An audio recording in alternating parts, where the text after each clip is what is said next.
I'm Martha Wilson, and I turned 65 this spring.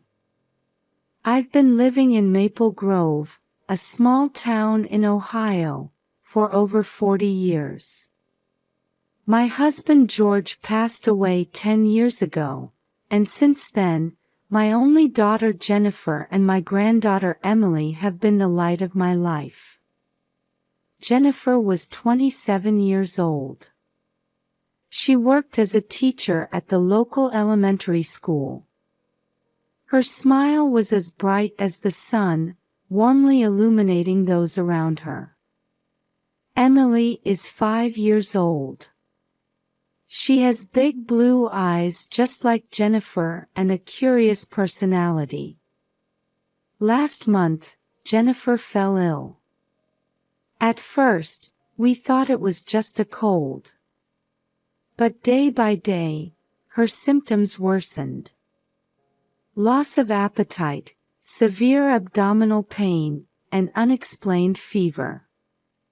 Neither the town clinic nor the big hospital could figure out the cause. And last Thursday, my beloved daughter breathed her last. It was too sudden, too young a death. The doctors say it was an acute illness of unknown cause, but a big question remains in my heart. Why so suddenly? Why my sweet daughter? As I prepare for the funeral, my heart feels crushed with sadness. But I have to be strong for Emily. She still needs me. St. Mary's Church. The place where Jennifer was baptized, attended Sunday school, and had her wedding. Today it became the place for her final journey. The church is decorated with white flowers, and a photo of Jennifer's smiling face is placed in front of the altar. As mourners in black attire quietly take their seats, I held Emily's small hand tightly. She doesn't seem to fully understand yet that Mommy won't be coming back forever. Grandma, when will Mommy wake up? Emily asks in a small voice. I'm at a loss for words and can only hold Emily close. Pastor Brown solemnly begins the service. He speaks about Jennifer's life, her love, and the impact she had on many people. Sobs can be heard from among the mourners. As the service reaches its midpoint, Emily suddenly leans forward. Her eyes seem to be looking at something far away. Grandma, Emily whispers. Mommy's here. I look back at my granddaughter in surprise. Emily, what did you say? Mommy's over there, Emily points towards the altar. Mommy's talking to me. My heart starts pounding like a drum. Emily had always been a bit different. Sometimes she would say she could see things that others couldn't. But could it be? Mommy's saying, Emily continues, to look at her tummy. I caught my breath. Jennifer's tummy. What could be there? Emily, how does Mommy look? I asked with a trembling voice. Mommy looks sad, Emily answers. But she's trying to tell us something important. At that moment, the pastor's voice echoed, bringing us back to reality. But Emily's words kept ringing in my head. Jennifer's tummy, what could be there? As the funeral ended and the mourners started to leave, my mind was buzzing with Emily's words. Mommy says to look at her tummy, those words keep echoing in my head. Mrs. Wilson, are you all right? Jim Foster from the funeral home gently called out to me. He's been an acquaintance for 30 years, seeing off many of the town's people on their final journey. Jim, I have a request, I said with determination. Could you let me see Jennifer one more time? Jim looked a bit surprised but quickly showed understanding. Of course. But are you prepared? It might be a difficult experience. I nodded. I'm ready. For Emily's sake, and for Jennifer's. Led by Jim, we entered a quiet room. There lay Jennifer's body, covered with a white cloth. As Jim carefully removed the cloth, Jennifer's face appeared. A peaceful expression, as if she were just sleeping. Jim, could you show me her stomach area too? I asked with a trembling voice. Jim silently complied and exposed Jennifer's abdomen. There, something unusual caught my eye. On the right side of her abdomen was a large bruise of an unnatural shape. Purple-black spots spread out like some kind of mark. This is... I was at a loss for words. Mrs. Wilson, this... Jim also seemed confused, searching for words. Honestly, I've never seen a bruise like this before. In my head, various questions were swirling. What is this bruise? How long has it been there? Why didn't anyone notice? And most importantly, is this related to Jennifer's death? Jim, could you take a picture of this? I said, steeling my resolve. Jim hesitated a little but, seeing my serious expression, quietly nodded. While he carefully took photos with his cell phone, I held Jennifer's cold hand. I'm sorry, Jennifer. But I need to know the truth. For you, and for Emily. Before leaving the room, I gently kissed Jennifer's cheek one last time. Rest in peace. Mom will uncover the truth. A few days after the funeral, I started sorting through Jennifer's belongings. Every time I enter her room, I feel a tightness in my chest. It's as if her scent still lingers in the room. As I was packing clothes and mementos into boxes one by one, I found a small box hidden behind the bookshelf. When I opened it, inside was Jennifer's diary. The cover reads, "My secret only." I hesitated whether I should open the diary, but I told myself it was necessary to know the truth. When I opened the first page, a world I had never imagined unfolded before me. He hit me again today. But I can't tell anyone. I have to endure for Emily's sake. My stomach still hurts from being kicked. But I can't go to the hospital. I'm afraid of being questioned.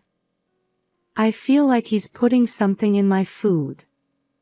But I have no proof. Maybe I'm just being paranoid. With each line I read, my heart filled with pain and anger. Jennifer had been abused by her husband, Robert, for years. And she couldn't ask anyone for help. After finishing the diary, I contacted Sarah, Jennifer's best friend. She might know something. Aunt Martha. Sarah hesitated on the phone before starting to speak. Actually, Jennifer had confided in me. But she made me promise not to tell anyone. Sarah's testimony corroborated the contents of the diary. Robert's violence, mental abuse, and recently, suspicious behavior regarding food. Recently, Jennifer said that the food tastes strange, Sarah said tearfully. But Robert was right there, so I couldn't ask for details. Hearing this, something clicked in my mind. The unnatural bruise, the unexplained illness, and the change in food taste, everything seemed to point to one terrible truth. Sarah, thank you, I said, taking a deep breath. Don't blame yourself for not being able to help Jennifer. Now is the time to reveal the truth. After hanging up the phone, I headed to Emily's room with a determined feeling. She was sitting on the floor, playing with her dolls. Emily, I gently called out. Grandma needs to do something important for Mommy. Will you help? Emily looked up at me with big eyes and quietly nodded. Yes, Grandma. If it's for Mommy. At that moment, I was desperate to hold back my tears. Jennifer's anguish, Emily's innocence, and the terrible truth that needed to be uncovered. It all weighs heavily on my shoulders. But there's no turning back. For my daughter's sake, and for my granddaughter's future, I chose the path of pursuing the truth. With Jennifer's diary and her friend's testimony in hand, I decided to consult with the local police. At first, the detective was skeptical, but when I showed him the evidence, he listened earnestly. Mrs. Wilson, this is a serious accusation, Detective Johnson said with a furrowed brow. We'll need to conduct a thorough investigation, but can we count on your cooperation? I agreed without hesitation. From that day on, my days were spent liaising with the police and gathering evidence. Jennifer's medical records, her daily items, and even samples of her hair became subjects of investigation. Emily spent more time at my house, her grandmother's, while Robert remained alone at home. He seemed to be immersing himself in work after his wife's death. About a week into the investigation, I received a call from Detective Johnson. Mrs. Wilson, we've made an important discovery. His voice was filled with tension. Traces of arsenic were detected in Jennifer's hair. At those words, all strength left my body. Arsenic. Poison. My beloved daughter had been slowly poisoned. This is... I stammered. Yes, it's evidence of long-term poison administration, Detective Johnson continued quietly. Furthermore, there's a report of arsenic compounds missing from the chemical storage at Robert Wilson's workplace. Robert worked for a chemical company. He had easy access to poisons. Why? I asked, holding back tears. Why would he do such a thing? We don't fully understand the motive yet, Detective Johnson chose his words carefully. But we've discovered that a high-value life insurance policy was taken out on Jennifer in Robert Wilson's name. At that moment, something broke inside me. To kill his own wife, Emily's mother, in such a cruel way for money. Robert is... I asked with a shaking voice. Currently under interrogation, Detective Johnson answered. We plan to request an arrest warrant as soon as we have sufficient evidence. After hanging up the phone, I just sat there for a long time. Sadness, anger, and regret washed over me. If only I had noticed earlier, could I have saved Jennifer? Such thoughts tormented me. However, there's still work to be done. For Emily's sake, and for Jennifer's justice, I must face this truth. As the police investigation progressed, I started thinking more about Emily's mysterious ability. That day at the funeral when Emily said she saw Jennifer. And the words about looking at her stomach. It might not have been just a child's imagination. Emily, one day I gently spoke to my granddaughter. Can you tell me more about Mommy? Emily looked up at me with her big eyes, thought for a moment, and then started speaking. Mommy comes sometimes at night, she said in a quiet voice. She looks sad. But she's trying to tell us something important. What kind of things? I asked, holding my breath. About Mommy's ring, Emily continued. The shiny ring. But she says it's not there now. I leaned forward involuntarily. Jennifer's wedding ring. Indeed, she wasn't wearing it when she passed away. Emily, did Mommy say where the ring is? Emily thought for a moment. Under the big tree in the garden. I think. The moment I heard those words, my heart started racing. There's a big oak tree in the backyard of Jennifer's house. Could it be? That night, I contacted Detective Johnson. I relayed Emily's words and asked for permission to search the garden. Honestly, believing a child's words is. Detective Johnson hesitated but ultimately agreed. The next day, under police supervision, we dug at the base of the oak tree.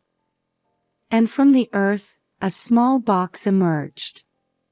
When we opened the box, inside was Jennifer's wedding ring. And surprisingly, there was also a note written in Robert's handwriting. The perfect crime. No one will notice. At that moment, we had obtained decisive evidence. After discovering the wedding ring and note thanks to Emily's mysterious ability, I started paying even more attention to Emily's words. Every night before bed, I set aside time to talk quietly with Emily. Emily, did Mommy say anything today? I gently ask. Emily answers with a serious expression. Mommy said to look inside the big vase in the kitchen. I caught my breath. That vase was a wedding gift Jennifer had received. The next morning, under police supervision, we examined the vase. Hidden at the bottom was a small plastic bag. It contained a white powder. Later tests revealed that the powder was an arsenic compound. On another day, Emily said this, Mommy says there's a secret in Daddy's computer. Based on this information, the police conducted a detailed investigation of Robert's computer. There, they found search history related to the effects of poisons and methods of administration. Each of Emily's words led to important evidence. By believing in her ability and acting cautiously, we were getting closer to the truth. Sometimes, Emily's words didn't directly lead to evidence. There were childlike imaginations mixed in, like, Mommy was flying in the sky, or, she was talking to the stars. However, I continued to listen carefully, not to miss the fragments of truth within them. Emily's ability is not just a child's imagination. It's a special connection with her deceased mother. By believing in and respecting it, we were proceeding on the path to justice. Based on the evidence gathered with Emily's help, the police initiated a more formal investigation. A special investigation team was formed, centered around Detective Johnson. "Mrs. Wilson, thank you for providing such valuable information," Detective Johnson said with a serious expression. "We'll conduct a more detailed investigation based on this evidence." The police began to examine Jennifer's medical records from the hospital she had been visiting in detail. In this process, the photo of the abdominal bruise played a crucial role. Dr. Smith, a toxicology specialist from the local general hospital, agreed to cooperate with the investigation. "The shape and color of this bruise are typical symptoms of chronic arsenic poisoning," he pointed out. Furthermore, a detailed analysis of Jennifer's hair samples clearly showed arsenic accumulation over the past several months. "This is not accidental poisoning. It can only be explained by planned administration," Dr. Smith asserted. The police extended their investigation to the chemical company where Robert worked. With the company's cooperation, they thoroughly investigated inventory records of chemicals and access logs. As a result, it was discovered that Robert had been accessing the chemical storage containing arsenic compounds with unusual frequency. Considering all this evidence, the possibility of planned poisoning by Robert Wilson is extremely high, Detective Johnson stated in the interim investigation report.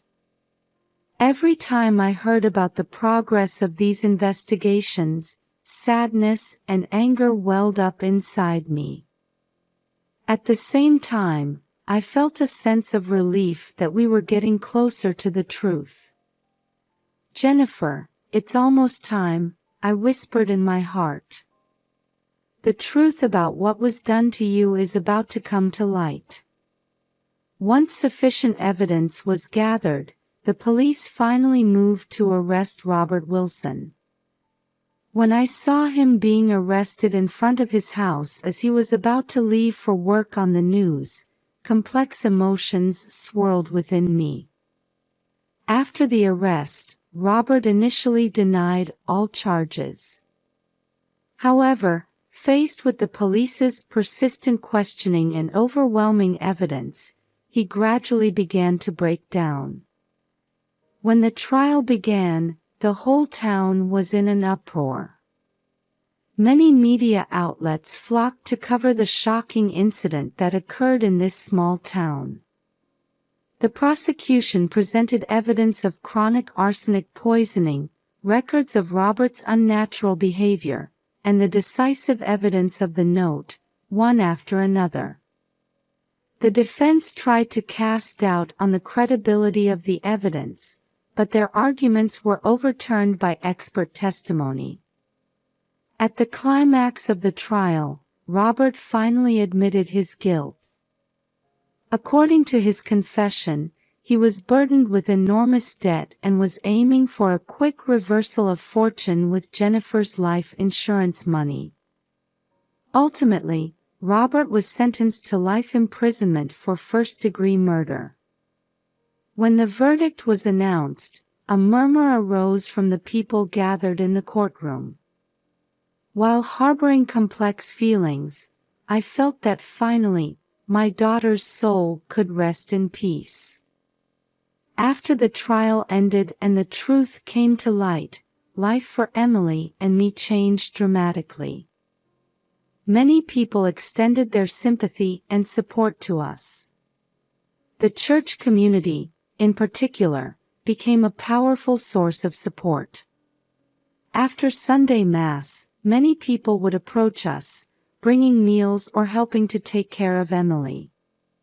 "Martha, thank you for your courage," Mary, the leader of the church women's group, said to me. "Your actions have made our town safer."